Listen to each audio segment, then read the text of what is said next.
በስመ አብ ወወልድ ወመንፈስ ቅዱስ አሃዱ አምላክ አሜን። እንደምን አላችሁ? ይህችን ሰዓት የሰጠን ቃሉን እንድንሰማ ያዘጋጀን ሰማይን ያለ ምሰሶ ከነግሱ የፈጠረ ምድርንም በውሃ ላይ ያለ ካስማ ከነልብሱ ያጸና ደመናን ያለ ድምጽ የሚመራው አየርን ሳይታይ የሚያስጉዘው እሱ የሰራዊት ጌታ እግዚአብሔር ከዘላለም እስከ ዘላለም ለስም አጠራሩ ክብር ምስጋና ይግባው። የአብ ጸጋ የወልድ ቸርነት የመንፈስ ቅዱስ ኅብረት አንድነት በእኔም በባሪያው በእናንተም በሁላችሁ ላይ አድሮ ይኑር።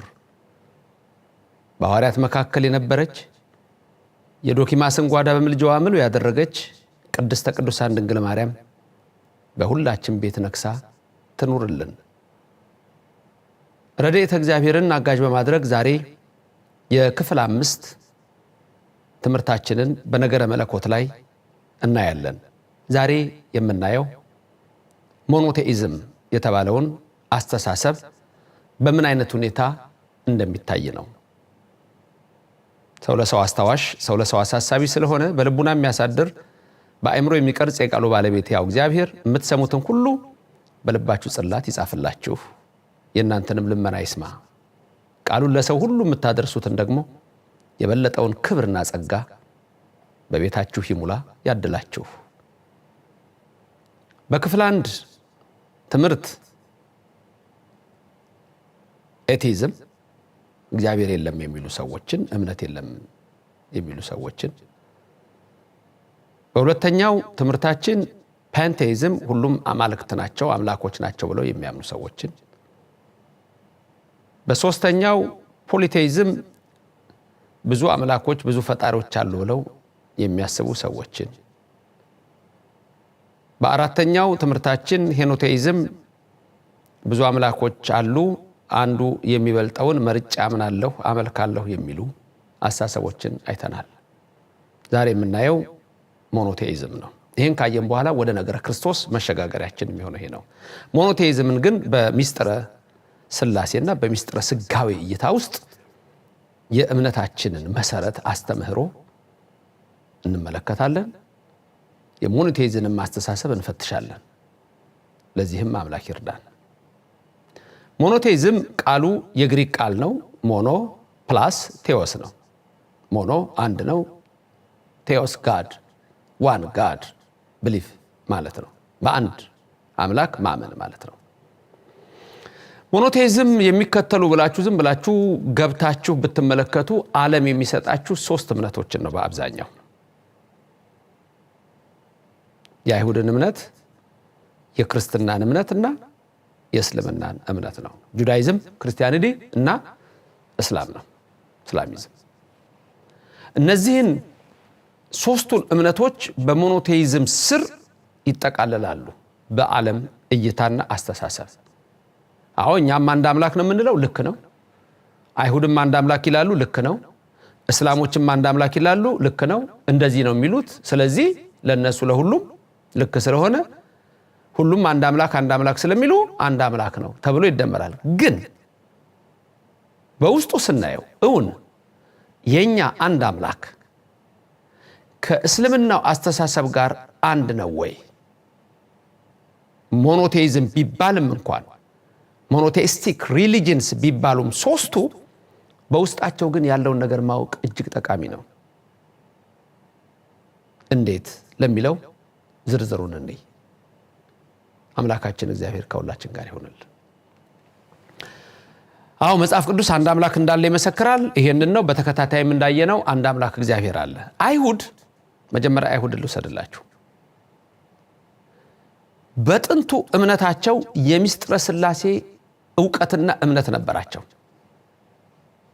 መቼ ተበላሸባቸው?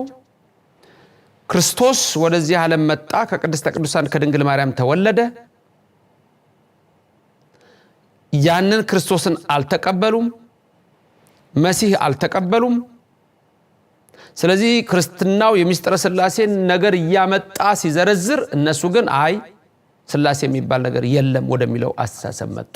የሚገርም ነው፣ በጣም ያሳዝናል። ከዛ ትርጉሙ ሁሉ ተለወጠ። ዛሬ ያሉ በሪሊጅን ስኩል ኦፍ ዲቪኒቲ፣ ስኩል ኦፍ ሪሊጅን፣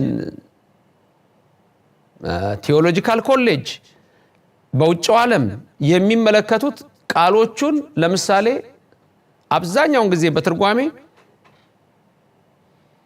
አዳም ከኛ እንዳንዱ ሆነ ይላል ዘፍጥረት 3:22 ላይ ቢባሉ እንዴት ከኛ አለ ስላሴ አይደለም ወይ ይሄ ነገር ቢባሉ አይ ሮያል ስፒኪንግ ነው፣ ይሄ የቤተ መንግስት አነጋገር ነው እኛ እያሉ ይናገራሉ። በኦሪት ዘፍጥረት ምዕራፍ 11 ላይ ከቁጥር 7 ጀምራችሁ ስታዩ ኑ እንረድ የሚለው ላይ ነገራቸውን እናፍርሰው እኛ እንውረድ ሲል የሮያል ንግግር ነው፣ የቤተ መንግስታዊ ንግግር ነው፣ የነገስታት ንግግር ነው በሚል ሚስጥረ ስላሴን አጥፍተውታል። ስለዚህ ለአይሁድ የሚስጥረ ስላሴ እምነት አሁን ላሉት አይሁድ የሚስጥረ ስላሴ እምነት ስለሌለ እኛና እነሱ ሞኖቴይዝም የሚለው ስም ቢሰጥም እንኳን ከፍተኛ ልዩነት አለ። ክርስቶስ መጥቷል፣ ተቀበለነዋል። ወልድ መጥቶ አድኖናል፣ ስጋ ለብሶ አድኖናል። አብ መንፈስ ቅዱስ አንድ አምላክ ብለን አብ ወልድ መንፈስ ቅዱስ ብለን እናምናለን። ስለዚህ ከአይሁድ ጋራ ሞኖቴይዝም ሞኖቴስቲክ ተብለ ብንጠራም ይሄ ትልቅ ልዩነት አለ። የአምላክን ሰው መሆን ምስጢር የመሲህን አመጣጥ ቃሉን ቀይረውታል። ኢሳይያስ ምዕራፍ 7 ቁጥር 13 እና 14 ላይ ያለውን ቃል ራሱ ያጣመሙታል። እንደውም እዛ ላይ ድንግል ትጸንሳለች፣ ወንድ ልጅ ትወልዳለች፣ ስሙን አማኑኤል ትለዋለች የተባለችው ሁሉ ሌላ ሴት እንደሆነች ሁሉ ያስቀምጣሉ። የኢሳይያስ እንደዚህ ነው፣ አማኑኤል የተባለው የኢሳይያስ ልጅ ነው። የማይገቡበት ጨለማ የለም፣ የማይጠልቁበት ውቅያኖስ የለም። የክርስቶስን አምላክነት ለመካድ ወደዚህ የመጣው መሲህ ላለመቀበል ያልተጻፈ ጽሑፍ የለም በእነሱ ዘንድ። ስለዚህ ቃሉን ሁሉ መጽሐፍ ሁሉ ተቆራርጦ አሁን ብዙዎቹ የሚቀበሉትና የሚሳሳቱት ያንን ነው። የሚክዱ ሰዎች ሁሉ የሚያመጡልህ ያንን ነው። አማኑኤል የተባለው እኮ እዛ ያለው ነው ይላል። ሚስጥሩ ለማን እንደሆነ የማይገባው። ስለዚህ ከአይሁድ ጋር ሞኖቴስቲክ ሪሊጅንስ ተብለው ቢጠሩም ኦርቶዶክስ ክርስትናችንና የአይሁድ እምነት ትልቅ ልዩነት አለው። 2 ከእስልምና ጋር ክርስትናም ሞኖቴስቲክ ነው፣ አንድ አምላክ አማኝ ነው። እስላምም ሞኖቴስቲክ ነው፣ ማለትም አንድ አምላክ አማኝ ነው። ግን እኛ ክርስቲያኖች አንድ አምላክ ብለን ስናምን በስም 3 በአካል 3 እያልን እግዚአብሔርን አብ ወልድ መንፈስ ቅዱስ ብለን እናምናለን። ይህ በእስልምና የለም።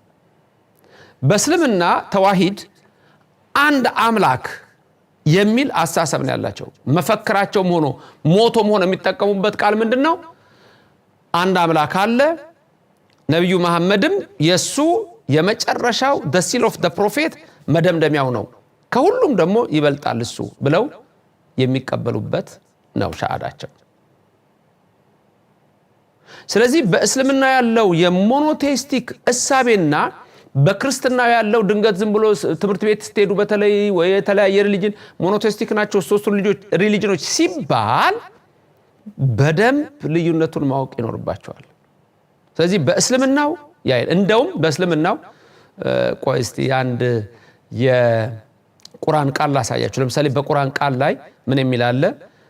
ስለ ሚስጥረ ስላሴ ክርስቲያኖች የምናምነውን ራሱ በጣም በተሳሳተ መልክ የሚገልጸው አለ። አላህ ነብዩና ኢሳን ይጠይቀዋል። ኢሳን ምን ብሎ ነው የሚጠይቀው? አንተ እኔን እናትህ መርየምን አንተን ጨምረው እነዚህ ክርስቲያኖች እንዲያመልኩ አስተምረሃል ወይ ብሎ ይጠይቀዋል። ኢሳ ደግሞ ይመልሳል አረ በፍጹም አላስተማርኩም እያለ ይመልስለታል የሚል ቁርአን ላይ አለ። እዩት ጥቅሱን ተመልከቱ።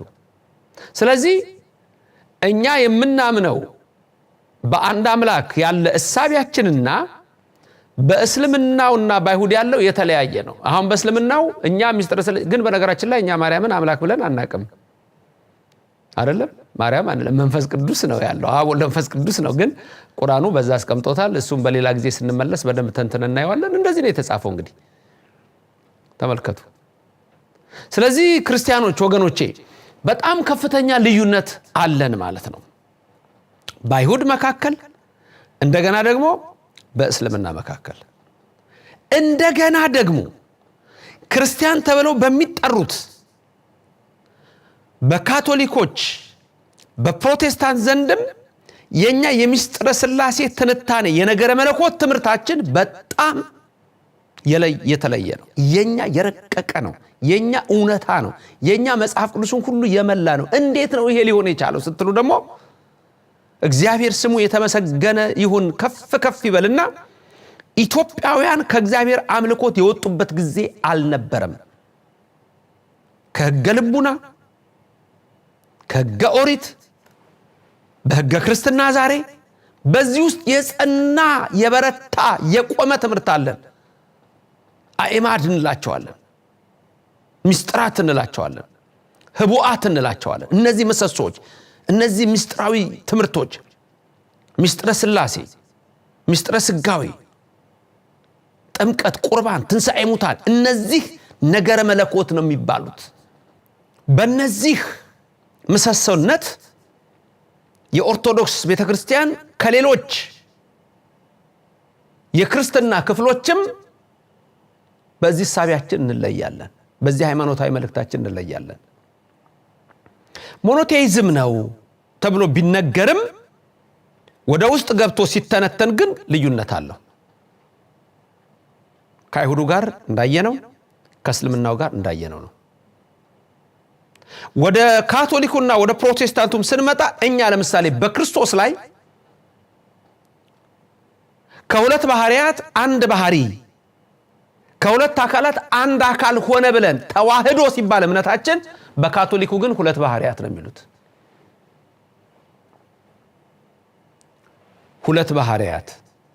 ሁለት ባህሪያት በአንድ አካል የሚሉ አሉ። ይሄ አስተሳሰብ የመጣው ስለ ኤቲስት አስተሳሰብ ስነግራችሁ፣ ስለማያምኑ ሰዎች ስነግራችሁ፣ ስለ አግኖስቲክስ ደግሞ እዛ ውስጥ ትንሽ ጠቆም አድርጌያችሁ ያለፍኩበት ትዝ ይላችሁ ከሆነ ኖስቲሲዝም የሚባለው እምነት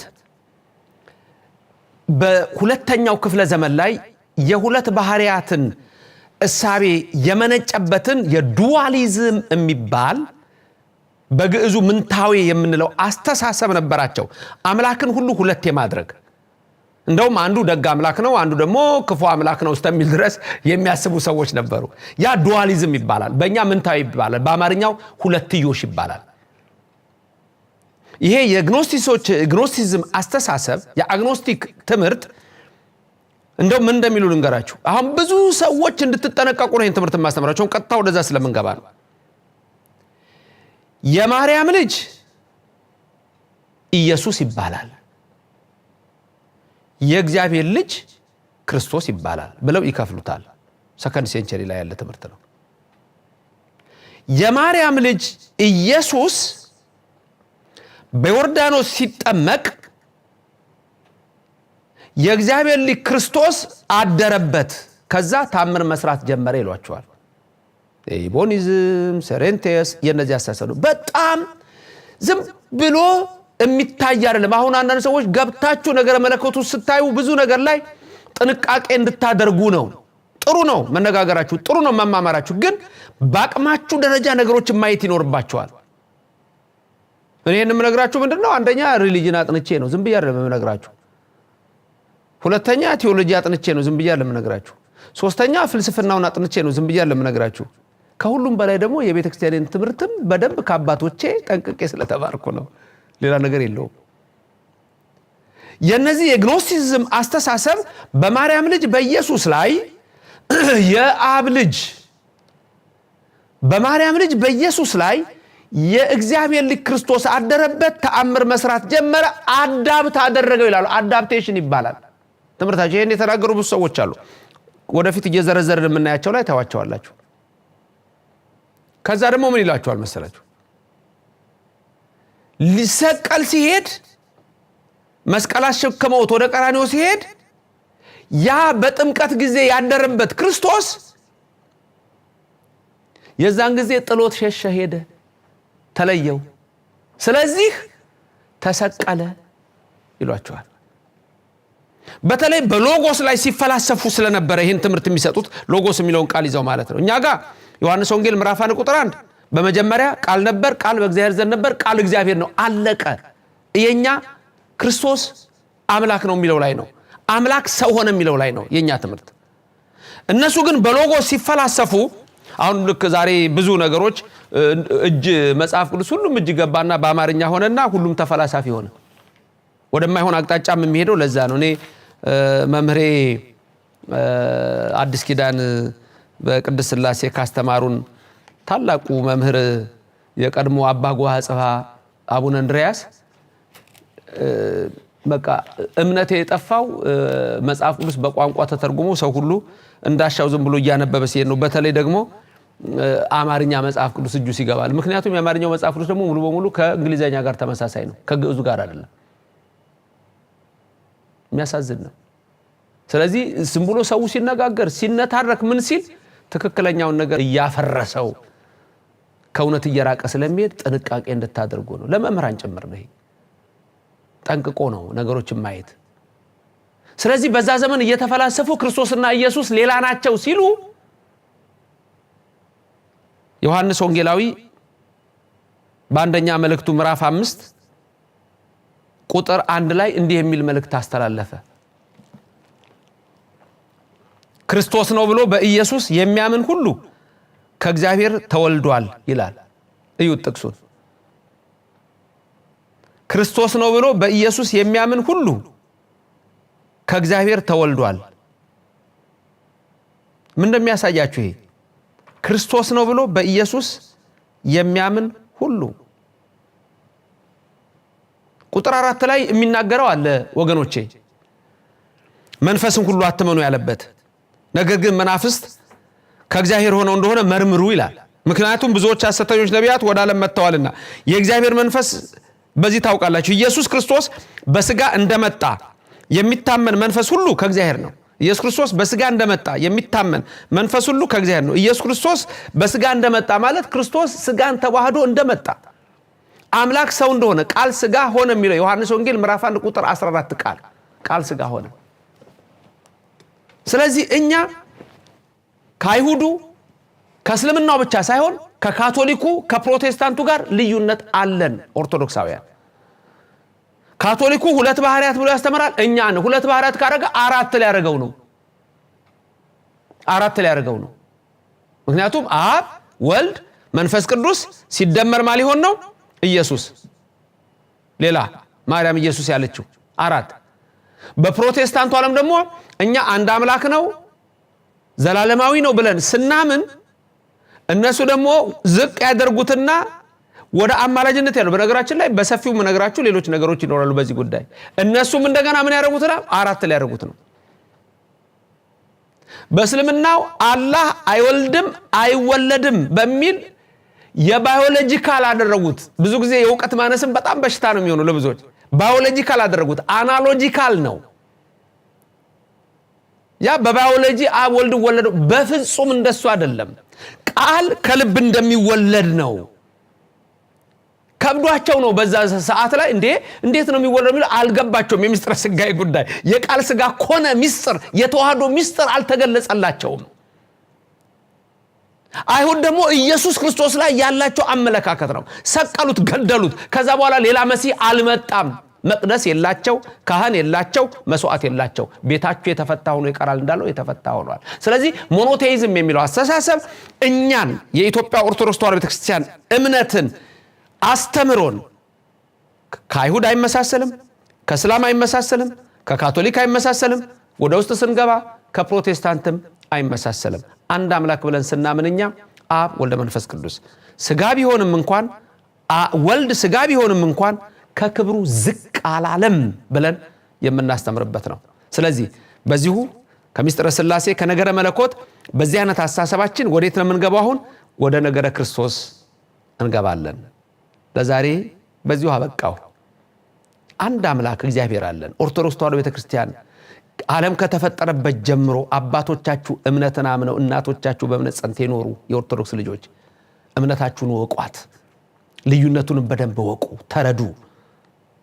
ዝም ብሎ እዛ የተጻፈው ጉግል ላይ ፈረንጅ የጻፈውን መጽሐፍ እያነበብክ ከእምነትህ አትራቅ፣ አትሽሽ፣ ሳታቀው አትጥፋ። ሳታቁትም አንዳንዴ ከሃዲ እንዳትሆኑ ተጠንቀቁ። የእግዚአብሔርን ቃል ጠንቅቆ ማወቅ እጅግ ወሳኝ ነው።